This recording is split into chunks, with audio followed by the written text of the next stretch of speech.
នៅក្នុងពេលនេះយើងខ្ញុំទទួលបាននាមសប្បុរសជនគឺឯកឧត្តមទេសរដ្ឋមន្ត្រីយមនឡានៅលើជំទាវហ៊ីងសុបញ្ញា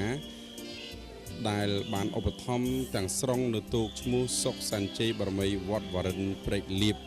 ហើយយើងខ្ញុំក៏សូមថ្លែងអំណរគុណដល់ឯកឧត្តមនឹមចន្ទរានៅលើជំទាវហ៊ុនទូកសម្រងជ័យបារមីដេជោសាន់ជ័យឃុំសាច់សណ្ដែកស្រុកឆ្លងខេត្តកោះចេះសូមថ្លែងអំណរគុណឯកឧត្តមបណ្ឌិតសិដ្ឋាគិតឈុនឧបនាយករដ្ឋមន្ត្រីជាឧបត្ថម្ភរដ្ឋាភិបាល2លានរៀលដល់ចំណុះទូកចាជាបន្តទៅទៀតនេះខ្ញុំសូមជម្រាបជូនជាបន្តអនុប្រធានក្រុមការងារថ្នាក់ជាតិនិងជាប្រធានក្រុមការងារចុះជួយស្រុកឆ្លងខេត្តកោះចេះ35ខ្សែទឹកខាងក្នុង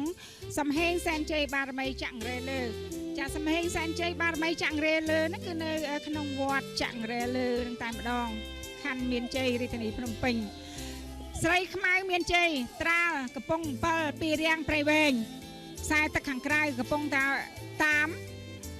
ចាញ់បងទិញទួចចាជាមួយនឹងសំហេងសែនជ័យបារមីចាក់រ៉េលើគាត់មានឯកស្ថានប្រហាប់ហើយគ្នាទេមើលទៅសភនភាពនៃទូកគឺប្រហាប់ហើយគ្នាប៉ុន្តែរបៀនគឺខុសគ្នាព្រោះថាសំហេងសែនជ័យបារមីចាក់រ៉េលើគាត់មកចាប់ឃើញថាដាច់មកពាក់កណ្ដាលហើយថាបានដាច់មកពាក់កណ្ដាលហើយច្វារបស់គាត់ចាក់ជ្រុំយោងទូកយ៉ាងញាប់រន្ធានតែម្ដងទាំងសភនភាពទាំងល្បឿនមើលទៅអស្ចារ្យមែនតែន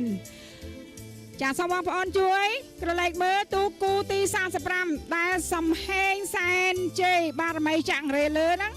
គឺគាត់ស្ថិតនៅខ្សែទឹកខាងក្នុងកំពុងតែមានព្រៀបចាមានព្រៀបមកដាច់ហើយ